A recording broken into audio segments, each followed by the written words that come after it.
ஆண்டவராக இயேசு கிறிஸ்துவின் வெளியேறப்பட்ட நாமத்தினாலே உங்கள் அனைவருக்கும் அன்பின் வாழ்த்துதல்கள். மீண்டுமாக உங்களை சந்திக்க, உங்களை பார்க்க, உங்களோடு கூட கலந்துரையாட கர்த்தத்தை கிருபைக்காக கர்த்தருக்கு நன்றி செலுத்துகிறேன். இன்றைக்கு கூட நம்ம மன ஆரோக்கியத்தை குறித்து சில காரியங்களை பகிர்ந்து கொள்ளலாம் என்று நான் நினைத்திருக்கிறேன்.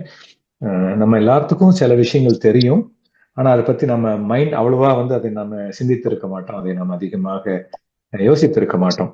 இன்னும் சில பேர்த்துக்கு மனநலத்தை குறித்ததான ஒரு எதிர்பார்ப்பு இருக்கும், அது எப்படிங்கிறது இருக்கும், ஆனா அது எப்படி அடைவது என்பதற்கான ஒரு வழிகள் தெரியாமல் இருக்கும். இன்னும் சில பேர்த்துக்கு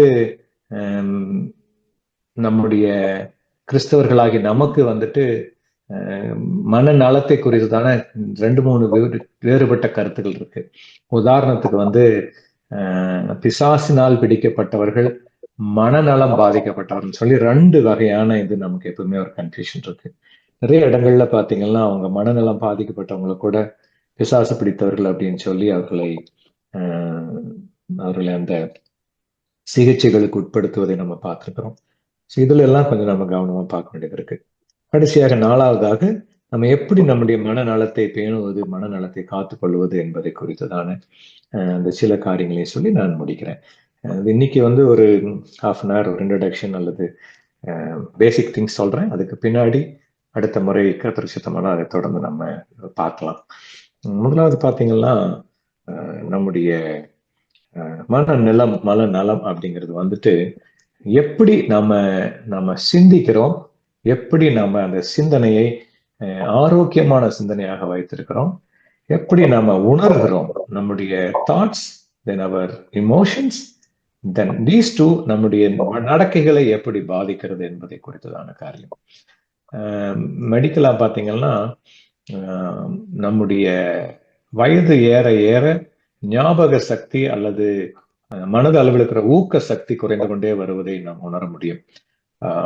இப்ப சில வியாதிகள், அல்சீமர்ஸ் டிசீஸ் அப்படின்னு சொல்லி கேள்விப்பட்டிருப்பீங்க. அல்சீமர்ஸ் டிசீஸ் அப்படிங்கிறது ஞாபக சக்தி சுத்தமா குறைஞ்சு இல்லாம போயிடுறது.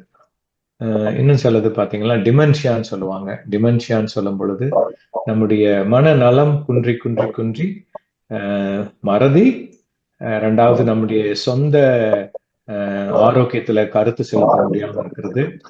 இன்னும் சில இடங்கள்ல நம்ம சில காரியங்களை நம்மளால செய்ய முடியாம இருக்கிறது, டிமென்ஷியா அப்படின்னு சொல்ற காரியம்.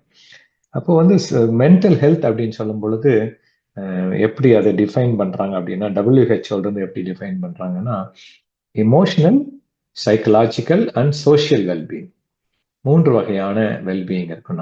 நம்ம எப்படி உணர்கிறோம், நம்முடைய உணர்வுகள் எப்படி இருக்கின்றன, நம்முடைய எண்ணங்கள், நம்முடைய தாட்ஸ் ப்ராசஸ் எப்படி இருக்குது, அதை நம்ம எப்படி வெளிக்காட்டுகிறோம், சோசியலாக நம்ம எப்படி வெளிப்படுத்துகிறோம் என்பதை குறித்துதான் இருக்கு. இது எதுக்கு முக்கியம் அப்படின்னு பாத்தீங்கன்னாக்கா, நம்ம எப்படி நம்மை நாம் எப்படி ஒரு கட்டுக்குள் வைத்திருக்கிறோம், to control our own self, especially stress, எப்படி நம்ம நமக்கு ஏற்படுகிற மன அழுத்தத்தை நாம சமாளிக்கிறோம், எப்படியாக சூழ்நிலைகளை நாம எதிர்கொள்ளுகிறோம், எப்படியாக நம்ம மற்றவர்களோடு கூட உறவாடுகிறோம், உரையாடுகிறோம், எப்படி மற்றவர்களோடு கூட நம்ம ரிலேட் பண்றோம், அப்புறம் எப்படி நம்ம முடிவுகளை எடுக்கிறோம். இதெல்லாமே நம்முடைய மன ஆரோக்கியத்தை பொறுத்தது. நம்முடைய most of the time stress management is very problematic. Stress முதல்ல உள்ளுக்குள்ள இருக்கிற ஸ்ட்ரெஸ், 2வது வெளியில இருக்கிற காரியங்கள் மூலமாக வருகிற ஸ்ட்ரெஸ், நம்முடைய ஆரோக்கியத்தின் மூலமாக வருகிற ஸ்ட்ரெஸ், குடும்பத்திலிருந்து வர்றது, நண்பர்கள் மூலமாக, சூழ்நிலைகள் மூலமாக, பண சூழ்நிலைகள் மூலமாக, இந்த மாதிரி பல இடத்துல நமக்கு மன உளைச்சல்கள், மன அழுத்தம், மன உளைச்சல் எல்லாம் வரும். அதை நம்ம எப்படி ஹேண்டில் பண்றோங்கிறது நம்ம எப்படி நம்முடைய மனநலத்தை பேணிக் கொள்கிறோம் என்பதை பொறுத்துதான் அது அமைகிறது. மனநலம் அப்படிங்கிறது மன வியாதி அப்படிங்கிறது வேற, சரியா? மனவியாதி, மன நோய், சைக்கியாட்ரிக் இல்னஸ் அப்படிங்கிறது வேற. மன ஆரோக்கியம் சைக்கியாட்ரிக் நோய் இல்லாம இருந்தா மட்டும் போதாது. உதாரணத்துக்கு வியாதிகள், டிப்ரெஷன், ஆங்ஸைட்டி, ஸ்கிசோஃப்ரீனியா, இதெல்லாமே மனநோய்கள். இந்த மனநோய்கள் இல்லாம இருந்தா மட்டுமே ஒருத்தர் மன ஆரோக்கியமாக இருக்கிறாருன்னு சொல்ல முடியாது. அதையும் தாண்டி நம்ம எப்படி நம்முடைய வாழ்க்கையில ஏற்படுகிற அழுத்தங்களை நாம் சமாளிக்கிறோம், அல்லது நம்ம எப்படி வந்து நமக்குள்ள இருக்கிற திறமைகளை நாம் எப்படி உணர்கிறோம், நமக்குள்ள இருக்கிற திறமைகளை எப்படி நம்ம பயன்படுத்துகிறோம், பயன்படுத்தி நமக்கும் மற்றவர்களுக்கும் எப்படி பிரயோஜனமாக நாம் இருக்கிறோம் என்பதை குறித்ததான தான் இந்த மன ஆரோக்கியம் அப்படிங்கிறது.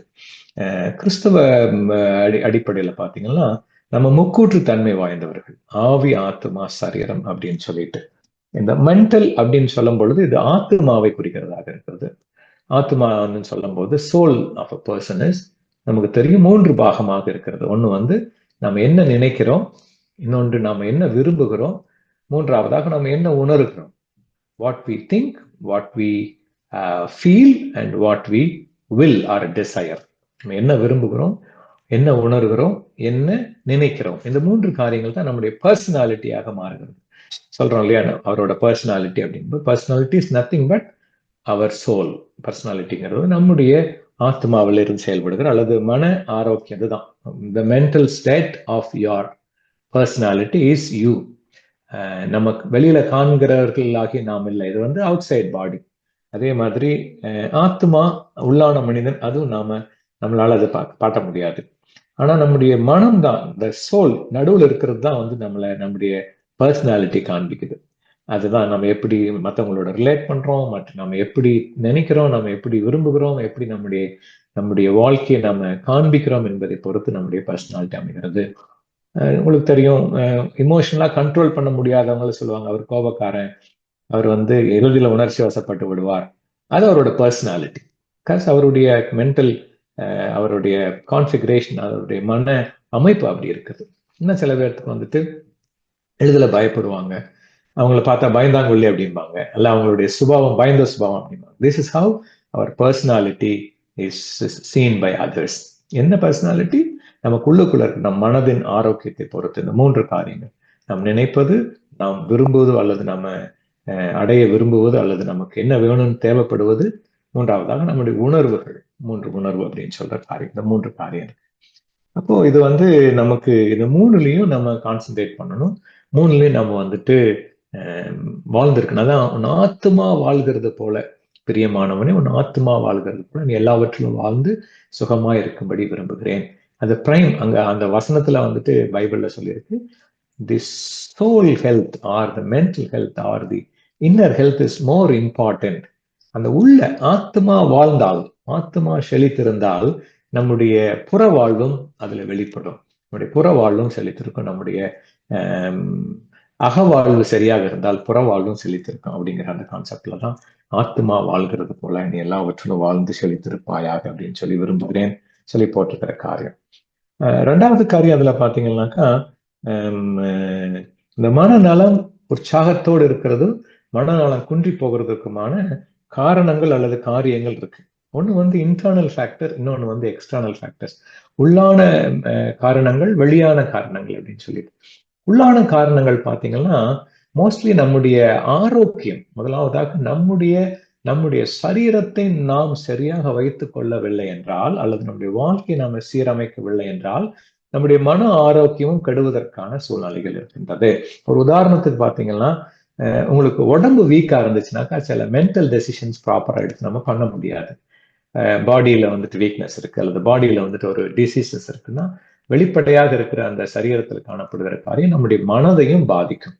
அப்ப நம்மளால வந்துட்டு ப்ராப்பர் டெசிஷன் எடுக்க முடியாது. அதனாலதான் ரொம்ப சிக்கா இருக்கிற பேஷண்ட்ஸ் பாத்தீங்கன்னா, அவங்க என்ன தீர்மானம் பண்ண முடியாது, அவங்களுக்கு பதிலாக அவங்க குடும்பத்தார் தீர்மானிப்பாங்க, அல்லது அவர்களுடைய பெற்றோர்கள், அல்லது அவர்களுடைய சகோதரர்கள், சகோதரிகள், அல்லது பிள்ளைகள் அவர்களுடைய தீர்மானிக்க வேண்டிய அந்த சூழ்நிலைக்கு வந்துருவாங்க.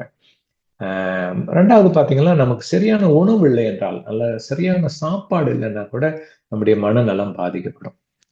சரியான உணவு உண்ணவில்லை என்றால், சரியாக உறங்கவில்லை என்றால், நல்ல ஒழுங்கான சரியான தூக்கம் இல்லைன்னாக்கா பாத்தீங்கன்னா அடுத்த நாள் நமக்கு மைண்ட் சரியா இருக்காது, ப்ராப்பர் டெசிஷன் எடுக்க முடியாது, கன்ஃபியூஷனா இருக்கும், கோபம் வரும், டயர்ட் ஆகும், சீக்கிரமா இரிட்டேட் ஆயிடுவோம், எரிச்சல் வரும்.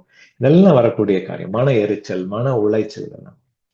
தென் எக்ஸ்டர்னல் ஃபேக்டர்ஸ் லைக் நம்ம குடும்ப சூழ்நிலைகள், நம்முடைய வேலை சூழ்நிலைகள், நம்மை சுற்றி இருக்கிறவர்கள் நடந்து கொள்ளுகிற விதம், நம்ம இருக்கிற சில டைம்ல கால சீதோஷனை, extreme climates, extreme cold or extreme ஹீட்டா இருந்துச்சுனாலும் இரிட்டேஷனா இருக்கும், எக்ஸ்ட்ரீம் கோல்டா இருந்துச்சுன்னா டிப்ரெஷன் போயிடும். இந்த ரெண்டுமே வந்துடும். ஸோ இந்த மாதிரி வெளியில இருக்கிற கால சுதோசனை சூழ்நிலைகள், அதை தாண்டி நம்ம கூட வேலை செய்யறவங்க அல்லது நம்ம குடும்பத்தில் இருக்கிற நபர்கள் ஏற்படுகிற நிகழ்வுகள், நம்மை சூழ்ந்து இருக்கிற ஏற்படுகிற நிகழ்வுகள், நல்ல நிகழ்வு, கெட்ட நிகழ்வு, துர்ச்செய்திகள், மரண செய்திகள் அல்லது மற்றவர்களுடைய வியாதி, நெருங்கிய நண்பர்களின் இழப்பு, இதெல்லாமே எக்ஸ்டர்னல் ஃபேக்டர்ஸ் இந்த மாதிரி இருக்கு. அடுத்தது இன்னொன்று பார்த்தீங்கன்னாக்கா, நமக்கு சரியான ஒரு வட்டாரம், ஒரு வட்டம், நம்மை சூழ இருக்கிற ஒரு த க்ளோஸ் சர்க்கிள், நமக்கு சூழ்ந்து இருக்கிற ஒரு நம்முடைய சூழ் வட்டம், நம்மை சூழ்ந்து இருக்கிற அந்த முதல் சர்க்கிள் இருக்கிறவங்க எப்படிப்பட்டவர்கள், நம்முடைய நண்பர்கள், நம்முடைய உறவுகள், நம்மோடு கூட நமக்கு உதாரணத்துக்கு நம்ம ஜிபிசி பைபிள் டிசைபிள்ஷிப்ல இருக்குனாக்கா ரெகுலரா வாரம் நம்ம மீட் பண்றோம். பிசிக்கலா பார்க்க முடியாட்டி கூட நம்ம என்ன பண்றோம், ஆன்லைன்ல பாக்குறோம், ஒருத்தர் முகத்தை பாக்குறோம், இல்லாட்டி அவங்க குரலை கேட்கிறோம், இல்ல அவங்களோடு கூட தொடர்புல இருக்கிறோம். இப்ப இருக்கிற சயின்ஸ் டெவலப் ஆன சூழ்நிலைகள்ல நம்ம என்ன பண்ண முடியுது, வாட்ஸ்அப் மூலமா, மெயில் மூலமா, இல்ல சேட் மூலமா, இது மாதிரி என்ன பண்ணிக்கிறோம், அவங்கள நம்ம கான்டாக்ட் கண்டினியூஸா அவங்களோட கூட நம்ம தொடர்புகளை வைத்துக் கொடுக்குறோம். இந்த தொடர்புகள் நமக்கு பாதகமாகவும் அமையலாம், சாதகமாகவும் அமையலாம். தொடர்பு, இந்த advancement in the science also can be a positive or negative for that. Too much information what we get will affect our mental health. தேவையில்லாததுக்கு ஏகப்பட்ட காரியங்களை தெரிஞ்சுக்கிட்டே இருக்கிறோம்னு வச்சுக்கோங்களேன். தெரிய தெரிய சிலது சரியா இருக்கும், சிலது தப்பா இருக்கும். ஆனா நம்ம தப்பு எது சரி எதுன்னு பிரிச்சு உணர முடியாத சூழ்நிலை ஆயிரும் பொழுது எல்லாத்தையும் நினைச்சு நம்ம என்ன செஞ்சுக்குவோம், நம்ம குழம்பி போய் நம்முடைய மனநலன் பாதிக்கப்படுகிற ஒரு சூழ்நிலை நமக்கு ஏற்பட்டு விடலாம். அதே மாதிரி நம்மை சூழ்ந்திருக்கிற வட்டாரம், நம்ம first circle of our relationship நமக்கு சரியாக அமையவில்லை என்றாலும் நம்முடைய மனநலத்தை அது பாதிக்கக்கூடிய, அதாவது ஒரு உதாரணம் பார்த்தீங்கன்னா, நம்ம சூழ்ந்திருக்கிற நண்பர்கள் உற்சாகப்படுத்துறதா இருந்தாங்கன்னா நம்ம என்ன பண்ணுவோம், நம்மளும் உற்சாகமா இருப்போம். சூழ்ந்திருக்கிறவங்க மெலன்கலிக்கா இருக்கிறாங்க, அதாவது சோர்வாக இருக்கிறாங்க, அவங்களும் மனச்சோர்வு, அவர்களும் மென்டலி அப்செட்டா இருக்கிறவங்க பார்த்தீங்கன்னா அவங்களுக்கும் அதே மாதிரி இந்த மாதிரி காரியங்கள் நம்மையும் அதை பாதிக்கும். சுத்தி இருக்கிறவங்க 4 பேர் சோகமா இருந்தாங்கன்னா ஆட்டோமேட்டிக்கா அந்த சோகம் நம்மையும் தொற்றிக்கொள்ள வாய்ப்பு இருக்கிறது. ஸோ இந்த காரியங்கள் நமக்கு எக்ஸ்டர்னல் ஃபேக்டர்ஸ், இந்த இன்டர்னல் ஃபேக்டர்ஸ். மூன்றாவதான காரியம் பார்த்தீங்கன்னாக்கா, மெடிக்கலி இதோட சில காரியங்களை குறித்து நான் சொல்லுகிறேன். மனநலம் குறையும் பொழுது என்னென்ன ஏற்படலாம். நமக்கு சாதாரணமாக ஏற்படுகிற ஒரு காரியம் டிப்ரெஷன், மன உளைச்சல் அல்லது மன அழுத்தம் என்று சொல்லப்படுகிற ஒரு காரியம். எதுலையுமே ஒரு நாட்டம் இல்லாம இருக்கிறது, சரியா தூங்க முடியாம இருக்கிறது, யாரோடும் பேச முடியாம இருக்கிறது, சரியா சாப்பிட முடியாத, சரியாக நமக்கு எந்த காரியத்தையும் செய்ய முடியாமல, வாழ்க்கையில ஒரு ஈடுபாடு, to lose the interest in your life, அந்த வாழ்க்கையில நமக்கு கிடைக்கிற அந்த ஒரு சந்தோஷம் அல்லது நம்ம செய்யணுங்கிற ஒரு இன்ட்ரெஸ்ட் இல்லாம போறது, இதெல்லாமே டிப்ரெஷனுக்கான அறிகுறி. டிப்ரெஷன் மைல்டு, மாடரேட், சிவியர்னு 3 வகைப்படும். நமக்கு சாதாரணமா மைல்டு டிப்ரெஷன் எல்லாருமே ஏதோ ஒரு காலகட்டத்தில் நம்ம அதை தொட்டுட்டு வந்துருவோம். சோர்வு, மனசோர்வு, இன்ட்ரெஸ்ட் இல்லாம, ஒரு ஒரு எதுலையுமே ஒரு உற்சாகம் இல்லாம இருக்கு, இதெல்லாம் நம்ம எல்லாத்துக்குமே ஒரு காலகட்டத்துல வரும். அதுல இருந்து வெளியில வரலன்னா அடுத்தது அப்படியே மாடரேட் டிப்ரெஷனா போயிட்டு கான்ஸ்டன்டா அப்படியே ஒரு டல் ஃபீலிங்லயே இருந்துட்டு இருப்போம். எதை குறித்தும் பாசிட்டிவாக சிந்திக்க முடியாது, எல்லாமே நெகட்டிவ் திங்ஸா இருக்கும். ஒரு காரியத்தை யோசிச்சோம்னா அது 10 நெகட்டிவ் தான், அதுல இருக்கிற 10 பாசிட்டிவ் நமக்கு ஞாபகத்துக்கு வராது. ஆனா அதுல இருக்கிற நெகட்டிவ் பாயிண்ட்ஸ் தான் ஞாபகத்துக்கு வரும். அப்படியே கடந்து செல்ல சிவியர் டிப்ரெஷன்ல போனா என்ன ஆகும், இனி இந்த உலகத்துல வாழ்வது நமக்கு பிரயோஜனம் இல்லை, இந்த உலகத்தின் வாழ்க்கையை முடித்துக் கொள்ளலாம்னு சொல்லிட்டு சூசைடல் டெண்டன்சிஸ் போகும். Suicidal tendencies. So people suicidal atoms எல்லாம் பண்ணுவாங்க. அதுல சில பேர் சக்சஸ் ஆயிட்டாங்கன்னா அவங்க செத்துருவாங்க, அவ்வளவுதான். சில பேர் அதுல சக்சஸ் ஆகாதவங்க தப்பிக்க சில பேர் ஒருவேளை வீட்டுல பார்த்து தப்பிக்க வச்சுறது, மருந்து சாப்பிட்ட உடனே கொண்டுட்டு போய் ஆஸ்பத்திரியில் அட்மிட் பண்ணி அவங்கள பொழைக்க வச்சுறது, தூக்கு போடுற நேரத்துல பிடிச்சி தப்பிக்க வச்சுறது, இதெல்லாமே இருந்தா கூட காலகட்டத்துல அது சரியா ட்ரீட் பண்ணல அப்படின்னாக்கா அவங்களுக்கு என்ன ஆயிடும், அது திரும்ப தற்கொலை செய்திருவாங்க. ஒரு வாட்டி தற்கொலை செய்யறதுக்கு முடிவு எடுத்தாங்கன்னா டிப்ரெஷன்ல இருக்கிறவங்க மறுபடியும் அவர்கள் அந்த முடிவு எடுப்பதற்கான சாத்தியக்கூறு மிக மிக அதிகம். ஏன்னா நம்ம கவனமா இருந்து அதை பார்த்துக்கணும். இந்த டைம்ல தான் நம்ம நம்முடைய குடும்ப உறவுகள் அல்லது நம்முடைய நட்பு வட்டாரத்துல இது மாதிரி யாரா இருந்தாங்கன்னா கண்டுபிடிக்கணும். ஏன் டிப்ரெஷா இருக்கீங்க, என்ன காரியம். அவர்கள் most of the times early டிப்ரெஷன்ல பிஹேவியரல் தெரப்பி அல்லது நம்ம செய்யக்கூடிய இந்த மன ஆலோசனைகள், அல்லது நல்ல ஒரு சந்தோஷப்படுத்துகிற காரியங்கள், அல்லது நம்முடைய வெளியில ஃப்ரெண்ட்ஸோட போறது, அந்த மாதிரி காரியங்கள் என்ன ஆகும், அந்த டிப்ரெஷன்ல இருந்து நம்மளை வெளியில கொண்டுட்டு வரும். தனிமை மன அழுத்தத்தை அதிகப்படுத்தும். Loneliness should avoid loneliness as much as possible. அதனால நல்ல நட்பு வட்டாரத்துல இருக்கணும், நல்ல உறவுகளோடு இருக்கணும், நல்ல உற்சாகப்படுத்துறதோடு இருக்கணும்னு சொல்றதுதான் காரணம். ஒருவேளை அதை தாண்டி போச்சுனாக்கா மெடிக்கல் ட்ரீட்மெண்ட்டுக்கு தேடி போகணும். மென்டல் ஒரு சைக்கியாட்ரிக் டாக்டரை பார்த்து அதற்கு தேவையான மருந்துகள் அல்லது அதற்கு தேவையான வைத்தியம் இருக்கு. Psycho therapy, so many therapies are there. அதில் behavioural therapy, environmental therapy, medical தெரப்பின்னு சொல்லி எல்லாம் இருக்கு. எதெல்லாம் தேவைப்படுதோ அதையெல்லாம் நம்ம மேற்கொள்ளும் பொழுது அதிலிருந்து நம்ம மீண்டு வருவதற்கான சந்தர்ப்பம் இருக்கிறது. இதே டிப்ரெஷன்ல ஒரு ஸ்டேஜ்ல போகும்போது போதை பழக்கத்துக்கு அடிமையாகி விடக்கூடிய சூழ்நிலை, மது பழக்கம், மோஸ்ட்லி மது பழக்கம், டிப்ரெஷன்ல போயிட்டு குடிக்க ஆரம்பிச்சிருவாங்க. குடிக்க ஆரம்பிச்சு குடியினால ஆரோக்கியம் பாதிக்கப்படும், மனநலமும் பாதிக்கப்படும், இறுதியாக மரணத்தை நோக்கி செல்லுகிற ஒரு சூழ்நிலை வந்துவிடும். இது நம்ம கரெக்டாக பார்த்து என்ன பண்ணணும், அதுக்கு ட்ரீட்மெண்ட் நம்ம எடுக்கணும். இந்த சூழ்நிலையில இன்னொரு காரியம் ஆங்ஸைட்டின்னு சொல்லி ஒரு காரியம் இருக்கு. ஆங்ஸைட்டி எதை பார்த்தாலும் ஒரு பரபரப்பு இருக்கிறது, தேவையில்லாத அளவுக்கு அதிகமான பரபரப்பு, அளவுக்கு அதிகமான ஒரு எதிர்பார்ப்பு, அல்லது அளவுக்கு அதிகமான ஒரு எல்லாத்த குறிச்சும் ஒரு ஒரு ஆங்ஸியஸா இருக்கிறது. அதுக்கு பேர் ஆங்ஸைட்டி நியூரோசிஸ் அப்படின்னு சொல்லி சொல்லுவாங்க. ஆங்ஸைட்டி நியூரோசிஸ் அதுவும் ட்ரீட் பண்ணக்கூடிய ஒரு காரியம். அதையும் பார்க்கணும். நம்ம அந்த ஆங்ஸைட்டி நியூரோசிஸ் இருந்தாலும் பார்த்து நம்ம அதை என்ன பண்ணணும், அவங்களுக்கு நம்ம ட்ரீட்மெண்ட் கொடுக்கணும். அதுக்கு மருந்து இருக்கு.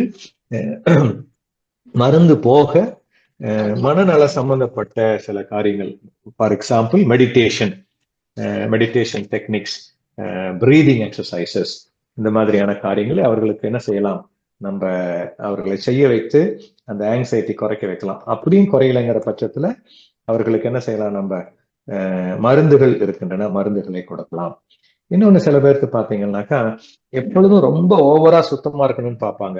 அப்சசிவ் சைக்கோசிஸ் அப்படின்னு சொல்லி ஒரு காரியம். அதாவது கையை கழுவுனாலும் திரும்ப திரும்ப 10 வாட்டி கை கழுவுன்னு இருப்பாங்க. வீடு பூட்டிட்டோமா, பூட்டல அப்படின்னு சொல்லி திரும்ப திரும்ப போய் வீட்டை பூட்டிட்டோமான்னு பார்த்து வந்துட்டே இருப்பாங்க.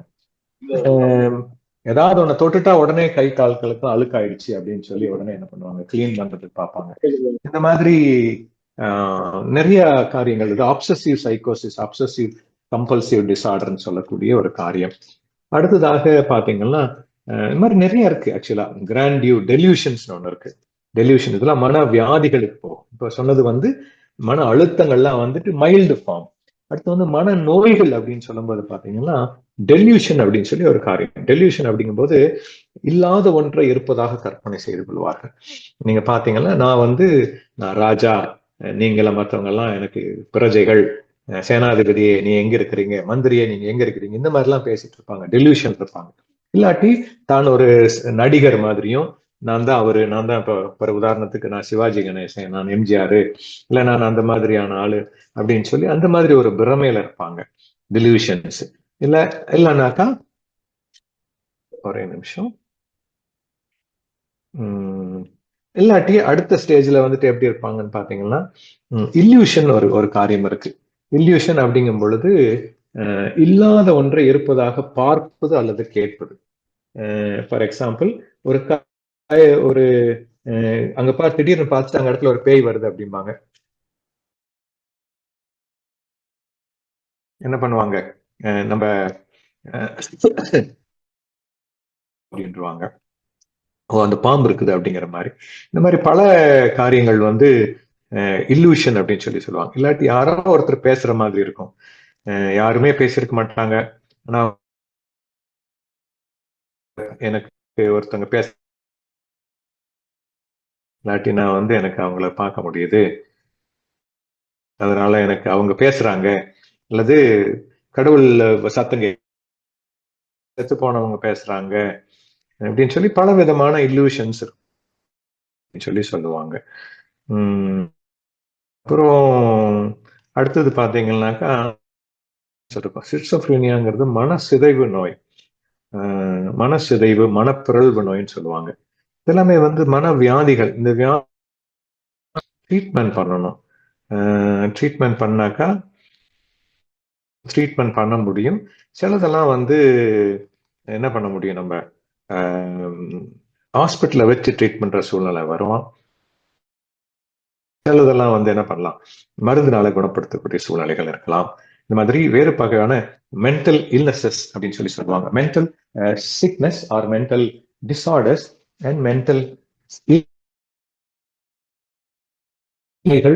மனச்சிதைவு நோய், மனப்பிறழ்வு நோய், இந்த மாதிரி எல்லாம் மன நோய்களாக மாறிவிடக்கூடிய சூழ்நிலை இருக்கிறது.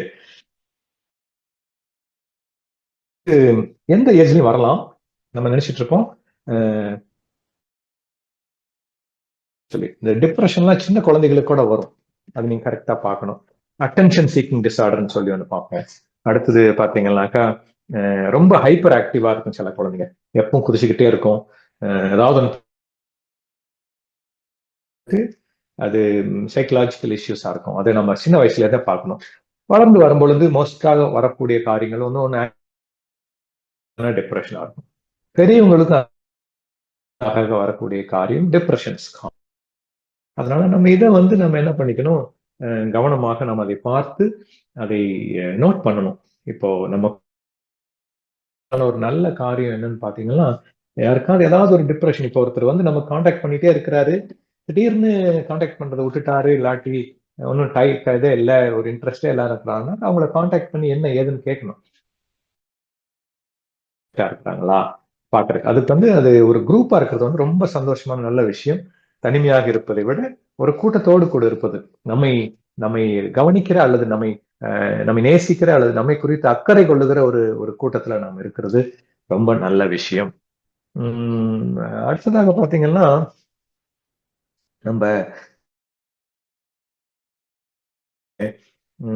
பல மனநோய்களை வந்து நம்ம பார்த்துக்கிறோம். இப்போ உதாரணம், அந்த சந்திர ரோகியாய் கஷ்டப்படுகிறான் அப்படின்னு சொல்லி ஒண்ணு இருக்கும். அது பாத்தீங்கன்னா அது ஒரு வியாதி.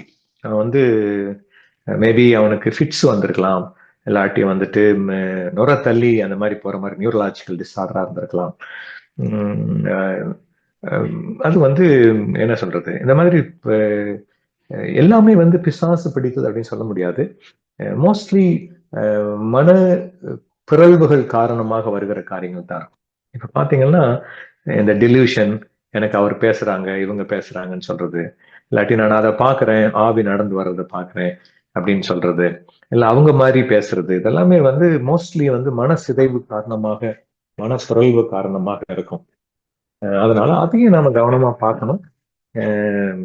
நிறைய டைம்ல நம்ம கிறிஸ்தவ அல்லது மற்ற மதங்கள்ல வந்து மிஸ் பண்றது வந்து, அது டிசீஸா இருந்தா நம்ம ட்ரீட் பண்ணலன்னா நம்ம அவர்களை இழந்து விடக்கூடிய ஒரு சூழ்நிலை நமக்கு வந்து விடும். ரெண்டாவது, அசுத்த ஆவிகளின் தாக்குதல் நம்ம நம்ம ஆண்டவருடைய பிள்ளைகள் ஊழியக்காரங்க நமக்கு எல்லாத்துக்கும் தெரியும், அது இருக்கு. we have another realm, it's called the spiritual realm. that spiritual realmல வந்துட்டு evil spirits இருக்கு அப்படின்னு சொல்லி நம்ம நம்புறோம். ஆனாலும் அது வந்து நம்முடைய சாதாரணமாக நம்ம கவனிக்க வேண்டிய நம்முடைய மனநலத்துக்கு அல்லது நம்ம மனநலத்துக்காக செயல்பட வேண்டிய காரியங்கள் அல்லது வியாதிகளை கண்டுபிடிக்க வேண்டிய காரியங்களுக்கு அது மாற்றாக ஆகிவிடக் கூடாது என்பதுதான் என்னுடைய மருத்துவராக இருந்து நான் சொல்லக்கூடிய காரியங்கள். ரெண்டாவது, நம்ம சொல்றோம் நமக்கு கர்த்தர் நமக்கு ஆவி ஆத்மா சரீரம் முழுவதையும் பாதுகாக்கிறவர். நம்முடைய நம் விசுவாசிக்கிறோம், அது 100% உண்மை. நம்முடைய கர்த்தர் வரும் வரை நம்முடைய ஆவி ஆத்மா சரீரம் குற்றமற்றதா இருக்கும்படி காக்கப்படுவதாக உண்மைதான். நமக்குள்ளே இருக்கிறவனிலும் பெரியவர் என்கிற காரியம் நாம் உணர்ந்து கொள்ளும் பொழுதும் நம்முடைய மனநலம் சீரடைகிறது. ஒரு ஆண்டவருடைய பிள்ளைக்கு, ஊழியக்காரிக்கு, கர்த்தரோடு கூட நெருங்கி வாழுகிற ஒரு நபருக்கு இந்த மன சிதைவுகள் இதெல்லாம் வர்றதுக்கான வாய்ப்புகள் ரொம்ப ரொம்ப ரொம்ப கம்மி.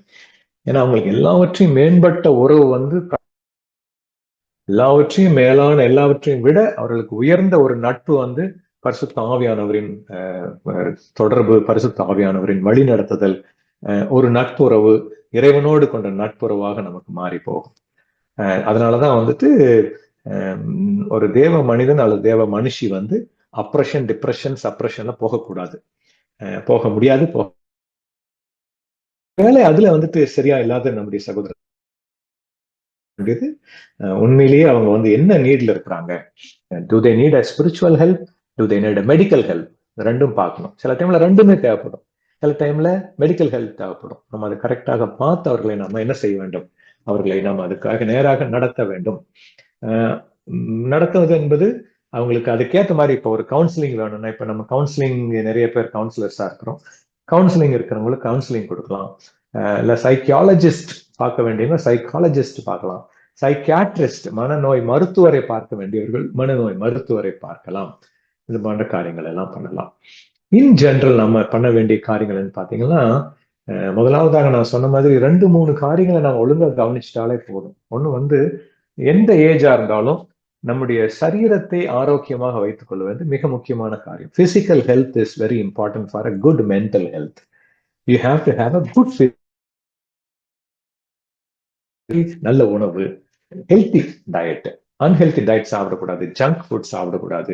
நல்ல ஹெல்த்தி பேலன்ஸ்டா இருக்கிற சாப்பாடு, காய்கறிகள், பழங்கள், மாம்சம் சாப்பிட்றவங்க வந்து அதுக்கு அளவான மாம்ச உணவுகள், நட்ஸு, பழங்கள், கொட்டைகள், இதெல்லாம் வந்து நம்ம அதுக்கு ஏற்ற மாதிரி பேலன்ஸ் டயட். நீங்க டயட்டீஷியன் இருக்கிறவங்க அல்லது அந்த ஒரு ஆலோசனையை கேட்டு நீங்க அதற்படி நல்ல உணவுகளை உட்கொள்ளும் பொழுது ஆட்டோமேட்டிக்கா என்ன ஆகும், நம்முடைய மென்டல் இதுவும் வந்துட்டு ஸ்டெபிலைஸ் ஆகும். ஒரு உதாரணத்துக்கு பாத்தீங்கன்னா, பிரெயினுக்கு வந்து ஒரு மெடிக்கலா ஒரு ட்ரூத் சொல்றேன். பிரெயினுக்கு வந்து மிக முக்கியமான தேவை குளுக்கோஸ். குளுக்கோஸ் சரியா போகலைன்னாக்கா மைண்ட் சரியா ஒர்க் ஆகாது, மூளை ஒர்க் ஆகாது. அதனால நீங்க பசியா இருந்தீங்கனாலே வந்து சரியான தீர்மானங்களை எடுக்க முடியாது. ஏன்னா குளுக்கோஸ் தேவையான குளுக்கோஸ் வந்துட்டு பிரெயினுக்கு போயிருக்காது. ஸோ குளுக்கோஸ் போச்சுன்னா ஆட்டோமேட்டிக்கா என்ன ஆகும், மைண்ட் ஃப்ரெஷ் ஆகிடும். சாப்பிட்டா என்ன ஆகும், அந்த கோபம், சில பேருக்கு பசியா இருந்தா கோபமா இருப்பாங்க, சில பேர் பசியா இருந்தா பேச மாட்டாங்க, டிப்ரெஷன்ல இருப்பாங்க, ஒரு மூட் ஆஃப் ஆயிட்டு இருப்பாங்க. ஸோ நல்ல உணவு சாப்பிடும் பொழுது என்ன ஆகும், mentally health also will be improving. அடுத்தது பாத்தீங்கன்னா ஒரு நல்ல ஒரு உடல் பயிற்சி, எக்ஸசைஸ், வாக்கிங், ஜாகிங் அல்லது ஸ்ட்ரெச்சிங் எக்ஸசைஸ், இன்னும் முடிஞ்சவங்க வந்துட்டு வெயிட்ஸு இல்ல ஜிம்முக்கு போறவங்க ஜிம்மு, இந்த மாதிரி செஞ்சு பாடியை வந்துட்டு நம்ம என்ன பண்ணணும், ஹெல்த்தி எக்ஸசைஸ் பண்ணி ஹெல்த்தியா வச்சிருக்கணும். எக்ஸசைஸ் வந்து ரொம்ப முக்கியம். ஈவன் ஒரு 5 நிமிஷம் 10 நிமிஷம் நடந்தா கூட அது நமக்கு மூடு எலிவேட் பண்ணும். என்ன ஒரு மிக முக்கியமான காரியம் பாத்தீங்கன்னா, எக்ஸசைஸ் பண்ணும்போது மூளையில வந்து என்டார்பின் என்று சொல்லப்படுகிற ஒரு ஹார்மோன் வந்து சுரக்கும். என்டார்பின் சொல்லப்படுகிற ஹார்மோன். அந்த என்டார்பின் வந்து அதுக்கு பேரே வந்து ஹாப்பி ஹார்மோன். நம்மளை சந்தோஷமா வச்சிருக்கிற மூடு வந்து சரி பண்ணிவிடும். நல்ல எக்ஸசைஸ் பண்றவங்களுக்கு பாத்தீங்கன்னா நல்ல மூடா இருக்கும். ஏன்னா அந்த என்டார்பின் வந்து சுரக்கும், ஹார்மோன்ஸ் சுரக்க ஆரம்பிக்கும். ஹார்மோன் சுரக்கும் பொழுது ஆட்டோமேட்டிக்கா என்ன ஆகும், உடம்புலையும் மனசுலயும் ஒரு நல்ல உற்சாகமா இருக்கும். அப்படியே ஒரு ஃப்ரெஷ்ஷா என்ன பண்ணுவோம் வெளியில. மூணாவது மிக முக்கியமான காரியம் தூக்கம். தூக்கம் வந்துட்டு இப்பதான் எல்லாமே ரொம்ப அந்த தூக்கத்தை பத்தி இம்பார்ட்டன் சொல்லிட்டு இருக்காங்க. முதல்ல வந்து 3 மணி நேரம் 4 மணி நேரம் தூங்கினா போதுன்ட்டுலாம் இருந்தாங்க. வேலை முக்கியம், அங்க போகணும், குடும்பம் முக்கியம், அதை பார்க்கணும், ஊழியம் முக்கியம், அதை பார்க்கணும்னு சொல்லிட்டு என்ன பண்ணிடுறாங்க, கடைசியா தூக்கத்தை வந்து தொலைத்து விடுகிறோம், தூக்கத்தை மறந்து விடுகிறோம். குறைஞ்சது 7 மணி நேரம் தூங்க சொல்லி சயின்ஸ் அறிவுறுத்துகிறாது இப்பொழுது, மருத்துவ விஞ்ஞானம். 7 hours, minimum 7 hours of sleep, that is a must. So அது நம்ம எப்படியாவது நம்ம அந்த 7 மணி நேரத்தை ஒரு நாளைக்கு நம்ம தூங்கணும். 7ல இருந்து 9 மணி நேரம் சொல்றாங்க, டிபெண்டிங் ஆன் யுவர் திங். ஆனா மினிமம் வந்து 7 hours sleep is a must. அது நம்ம விட்டுறக்கூடாது. ரெண்டாவது பாத்தீங்கன்னாக்கா, இந்த நான் சொன்ன மாதிரி மெடிடேஷன் அப்படின்னு சொல்லக்கூடிய காரியம். நமக்கு வந்து மெடிடேஷனோட நமக்கு கிறிஸ்தவர்களுக்கு வந்து ஜெப வாழ்வு, வேத தியானிப்பு, இது ரெண்டுமே வந்து நமக்கு மைண்டுக்கு வந்து ஒரு நல்ல ஒரு இதா இருக்கும். அதுதான் நம்ம வந்து இறைவனோடு செலவிடும் நேரம் அப்படின்னு சொல்றோம். இறைவனோடு செலவிடும் நேரம் அப்படிங்கும் பொழுது மார்னிங் டிவோஷன் டைமா இருக்கலாம், இல்லை ஈவினிங் டிவோஷன் உங்களுடைய தனிப்பட்ட தியான நேரமாக இருக்கலாம், ஜெப நேரமாக இருக்கலாம், வேதத்தை தியானிக்கிற காரியமாக இருக்கலாம், ஆண்டவரோடு கூட உறவாடுகிற நேரமாக இருக்கலாம். அந்த டைம்ல வந்துட்டு போட்டு குழப்பிக்க கூடாது. காயினுக்கு மனைவி யாரு, இல்லாட்டி பழைய ஏற்பாட்டுல இருந்தது அது இதெல்லாம் போட்டக்கூடாது. அதுக்கு வந்துட்டு நல்ல காரியங்கள் நமக்கு முக்காவாசி புதிய ஏற்பாட்டுல இருந்து நம்ம வாசிக்கிற காரியங்கள் அல்லது சங்கீதங்கள், உங்களுக்கு எது உங்களுக்கு அது நல்ல ஒரு அறிவுறுத்தலாக அமைகிறதோ அதை வாசித்து தியானிப்பது நல்லதா இருக்கும். அதே போல நல்ல புத்தகங்கள், நல்ல தேவதாசர்களுடைய புத்தகங்கள், நல்ல மெசேஜஸ், உங்களுக்கு உற்சாகம் ஊட்டக்கூடிய வசனத்தை நல்லபடியில சொல்லி கொடுக்கிற சில வசனங்கள், வசனத்தை தியானிக்கிற வேத பாட வகுப்புகள், இந்த மாதிரி காரியங்கள் வந்து நமக்கு என்னவா இருக்கும், ஒரு மென்டல் என்கேஜ்மெண்டா இருக்கும். நம்முடைய மனத்தை அதை பாதுகாப்புற விதமாக என்கேஜ் பண்றதாக இருக்கும். You have to keep your mind engage in breathing. ரொம்ப முக்கியம். சுவாச பயிற்சி மிக முக்கியம். டெய்லி வந்துட்டு காலையில நைட்டுக்கும் குறைஞ்சது ஒரு 10 நிமிஷமாவது நல்ல சுவாச பயிற்சி மேற்கொள்ள வேண்டும். 2 முறை. காலை எழுந்தவுடன், அடுத்தது உறங்க போவதற்கு முன்பதாக. இந்த 2 முறையும் நம்ம சுவாச பயிற்சி பண்ணினாலே நம்முடைய மனதும் நம்முடைய உடலும் ஆரோக்கியமாக இருக்கும். நம்முடைய மனசு வந்துட்டு ஒரு சாந்தி அடையும், ஒரு அமைதி உண்டாகும். இது வந்து நம்ம கட்டாயம் பண்ண வேண்டிய காரியம். அடுத்ததாக பாத்தீங்கன்னாக்கா, நமக்கு மனசு நமக்கு என்ன சொல்றாங்க அப்படின்னா, ஒவ்வொரு 5 வருஷத்துக்கும் ஒவ்வொரு புதிய புதிய ஸ்கில்ஸ் கத்துக்கணும்னு சொல்லி சயின்ஸ் சொல்லுது. ஏன்னா நம்ம நியூரல் சர்க்கியூட் இருக்குல்ல, மூளையில இருக்கிற நரம்பு சுற்று, அது வந்து ரெஃப்ரெஷ் ஆகிட்டே இருக்கும். அதுக்கு ஏதாவது வேலை கொடுத்துட்டே இருந்தா அது ஃப்ரெஷ்ஷா புதுசா கிரியேட் ஆகிட்டே இருக்கும். ஏன்னா அது வந்து புதிய செல்கள் உற்பத்தி ஆகும். புதிய செல்கள் உற்பத்தி, நியூரான்ஸ் செல்ஸ் எல்லாம் உற்பத்தி ஆகும் பொழுது அது என்ன பண்ணும், நல்ல ஃப்ரெஷ்ஷா இருக்கும், மைண்டு ஃப்ரெஷ்ஷா இருக்கும். புதிய ஸ்கில்ஸ், மேபி ஒரு மியூசிக் ஸ்கில்ஸ், அல்லது ஒரு தையல் பயிற்சி, அல்லது ஈவன் கம்ப்யூட்டர் ஸ்கில்ஸ், ஏதாவது ஒரு புதிய ஒரு ஒரு ஒரு பயிற்சி அல்லது ஒரு தொழில் பயிற்சி, ஒரு புது ஸ்கில்ஸ் வந்து நம்ம கத்துக்கணும். ஒரு நியூ ஹாபி, புதிய ஹாபி, மேபி ஒரு நியூ கேம், ஒரு ஷட்டில், ஆர் ஏதாவது ஒரு தோட்டக்கலை, அல்லது ஏதாவது ஒண்ணு, ஒரு புதிய ஆக்டிவிட்டிஸ்ல புது ஹாபி உங்களுக்கு எது நலமாக தோன்றுகிறதோ அதை நம்ம எடுத்துக்கொள்ள வேண்டும். வேலையில ஸ்ட்ரெஸ் இருந்துச்சுன்னா, முடிஞ்ச அளவுக்கு வேலையில அந்த வேலையை வந்துட்டு நீங்க ஸ்ட்ரெஸ் வந்து ரிலீவ் பண்ண முடியும்னா வேலையை மாத்திக்கிறது நல்லது. வேற வேலை, புது சேலஞ்சு, புது பிளேஸ், புது ஆட்கள் வந்துட்டு ஒரு மாற்றம் நல்லா இருக்கும். அதே இடத்துல இருக்கிறது வந்து ஒரு வேலை நமக்கு டிப்ரெஷன் கொண்டு வரதாக இருக்கலாம். அப்புறம் வந்துட்டு புதிய ஸ்கில்ஸு, புது ஹாபிஸு, அப்புறம் புது ரெஸ்பான்சிபிலிட்டி, நம்ம ஒர்க்ல, வீட்டுல, ஸ்கூல்ஸ்ல எங்க இருக்கிறோமோ நம்ம வந்து அதே மாதிரி வேற ஏதாவது நமக்கு பிரியமான, அல்லது நமக்கு பிடித்த, அல்லது நமக்கு செய்யக்கூடிய, நமது மனதுக்கு ஒரு சந்தோஷத்தை கொடுக்கக்கூடிய, அல்லது நம்முடைய ஸ்கில்ஸ்க்கு பயன்படுத்தக்கூடிய காரியங்களை நம்ம தொடர்ந்து செய்யலாம். கற்றுக்கொள்வதற்கு வயது ஒரு முடிவு அல்ல, எப்பொழுது வேண்டுமானாலும் கற்றுக்கொள்ளலாம். அதே போல நமக்கு பிடித்தமானவைகளை செய்வதற்கும் நமக்கு வயதோ வருஷங்களோ நமக்கு அதை தடை அல்ல. நம்ம எப்பொழுது வேண்டுமானாலும் அதை நம்ம தொடர்ந்து நம்மால செய்ய முடியும், செய்யக்கூடும். கடைசியாக நான் முடிக்கும் போது சொல்றேன், தயவு செய்து இது போன்ற எந்தாவது ஒரு தவறான அல்லது ஆபத்தான அறிகுறிகள் உங்களுக்கு தோன்றுவென்றால், மன சிதைவோ அல்லது மன அலைச்சலோ, மன உளைச்சல், மன அழுத்தம், அல்லது மனநோய், இது போன்ற ஒரு வித்தியாசமான தோன்றும் என்றே உங்களுக்கு தோன்றுவானெങ്കിൽ, உங்களுக்கு அது தோன்றுமானால் நீங்கள் உடனடியாக அது நீங்க மெடிக்கல் ஹெல்ப்பை பார்க்கறது ரொம்ப நல்லது. முதலாவதாக நம்மை சார்ந்தவர்களோடு, ஒரு இந்த நெருங்கிய வட்டத்தில் இருக்கிற நண்பர்கள் முக்காவாசி, அல்லது நம்ம நெருங்கிய உறவினர்கள், அல்லது நம்முடைய பிள்ளைகள், நம்ம மேல அக்கறை கொண்டிருக்கிற யாராக இருந்தாலும் அவர்களோடு கூட நம்ம பகிர்ந்து கொள்ள வேண்டியது மிக முக்கியமான காரியம். அது டிஸ்ட்ரெஸ் மனசுக்குள்ளேயே வச்சிடக்கூடாது. நம்ம சொல்லுவோம்ல, பாதி பிரச்சனை வெளியில பேசினாலே போயிடும் அப்படின்னு சொல்லிட்டு, அது மாதிரி மற்றவர்களோடு பேச வேண்டும். பேசி நம்முடைய எண்ணங்களில் மாற்றமோ, அல்லது உணர்வுகளில் மாற்றமோ, அல்லது நம்முடைய நடக்கைகளில் மாற்றமோ, எதுல நமக்கு மாற்றம் தேவையோ அந்த மாற்றத்தை நம்ம உடனடியாக மேற்கொள்வது அவசியம். அதையும் தாண்டி நம்மளால வந்து அந்த உறவுகளை பேண முடியவில்லை, அல்லது நமக்கு சமூக சூழ்நிலைகளை, ப்ரெஷர்ஸ் நமக்கு மேற்கொள்ள முடியவில்லை, வேலையில பண்ண முடியல, வேலையில கான்சன்ட்ரேட் பண்ண முடியல, அல்லது அது என்னுடைய நலத்தை பாதிக்கிறது, உறக்கத்தை பாதிக்கிறது, உணவை பாதிக்கிறது, என்னுடைய ஆரோக்கியத்தை பாதிக்கிறது என்று உடனடியாக என்ன செய்ய வேண்டும், மருத்துவ உதவியை நீங்கள் நாட வேண்டும். அடுத்ததாக, always, as we all know, dedicate a personal time to spend alone in the presence of God. ஆண்டவருடைய சமூகத்துல ஜெபத்திலும் வேத வாசிப்பிலும் ஒரு மணி நேரமாவது குறைஞ்சது ஒரு நாளைக்கு நம்ம அந்த நேரத்தை செலவிடுவது மிக மிக நன்மையான காரியம். வேதத்தை தியானிப்பது நன்மையான காரியம். அடுத்தது நல்ல ஒரு எக்ஸசைஸ், மூச்சு பயிற்சி, சுவாச பயிற்சி, நடைப்பயிற்சி, இந்த மாதிரி ஏதாவது ஒரு காரியங்களை செய்வது மிக முக்கியமான காரியம். ஸோ கர்த்தர் உங்களை ஆசீர்வதிப்பாராக. அடுத்த முறை தொடர்ந்து இதை குறித்ததான காரியங்கள் இருந்துச்சுனாக்கா அடுத்த மாசம் நான் உங்களோடு முடிஞ்சா நான் தொடர்ந்து பேசுறேன். இல்ல வேற யாராவது நீங்க இதை குறித்து பேச விரும்பினாலும் நீங்கள் அதை ப்ரிப்பேர் செய்து நீங்க பேசலாம்.